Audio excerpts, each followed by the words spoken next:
Fire is rising in the heart of a nation that was never supposed to burn. Night after night, Iran's cities are exploding with defiance. Across the country, mass rallies have gripped major urban centers as citizens openly denounce the Islamic Republic. Protesters bang pots from their balconies, chant against the supreme leader, and flood the streets as car horns echo through the darkness in solidarity. What began as anger over rising prices has transformed into one of the greatest challenges Iran's clerical rulers have faced since the 1979 revolution. From Tehran to Mashhad, waves of demonstrators demand change, even as authorities shut down the internet in a desperate attempt to contain the movement. In one city, a man raised the old pre-revolutionary flag of Iran above bonfires and dancing crowds, a stunning sign that ideas once forbidden are now being shouted in public. The psychological barrier has broken. The people no longer fear the unthinkable. Iran stands at a historic flashpoint, with a population daring to confront a regime that once appeared untouchable. I am your presenter, Isabella Cruz. Welcome to Crash Global. Please subscribe our channel. Behind the flames and chants lies a country on the brink of economic collapse. For millions of Iranians, daily life has become unbearable. The national currency has lost much of its value, destroying savings, salaries, and businesses. Imported goods are unaffordable. Rents rise. Food costs soar. Years of work disappear in months. A fashion designer describes how her shop collapsed as customers vanished and prices spiraled. She dreams of freedom but no longer believes protests will succeed. She remembers the massive demonstrations of 2022 and how nothing changed afterward.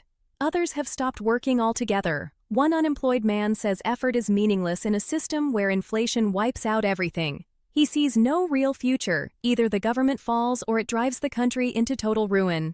Parents watch their children grow up full of intelligence and creativity, yet trapped inside a country cut off from opportunity. People feel suspended in a permanent state of uncertainty, unable to plan, unable to hope. This emotional suffocation is what drives people into the streets, a generation that feels it has nothing left to lose. Out of this chaos, a powerful new voice has emerged. Reza Pahlavi, the son of Iran's last Shah, has become a rallying symbol for opposition forces. From exile, he praises the protesters and urges them to take control of public spaces, not just march through them. He calls on Iranians to seize city centers and hold them. He has even hinted that he is preparing to return to Iran, a statement that electrified supporters and alarmed the regime. Some Iranians believe his return would mark the collapse of the Islamic Republic. They openly speak about a future without clerical rule, something that was once unthinkable. Others remain skeptical, remembering the broken promises of the past. Yet even many critics admit one thing: the current system has failed.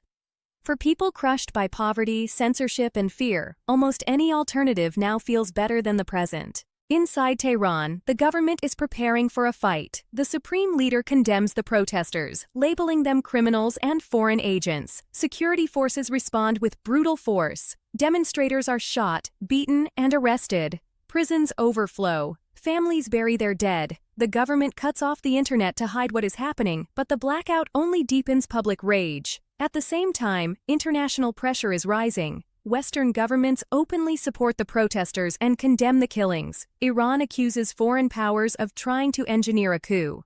The military declares loyalty to the state. The elite Revolutionary Guard warns that it will protect the revolution at all costs. The message is unmistakable. The regime is willing to crush the uprising rather than surrender power. Then comes a shock that rattles Tehran even further. In a dramatic raid abroad, U.S. forces capture Venezuela's president, a longtime ally of Iran. Suddenly, Iranians begin asking dangerous questions. Could their own leaders be next? The fear deepens when memories of recent attacks resurface. Israeli strikes, U.S. involvement, senior military commanders killed, and reports that Iran's leadership had gone into hiding. One by one, Iran's regional allies have weakened or fallen. The Islamic Republic now feels surrounded. Yet the supreme leader remains defiant, promising that Iran will never surrender to its enemies. Iran now stands at a moment that will define its future. Will the protests be crushed, as so many have been before? Or will this be the movement that finally breaks the system?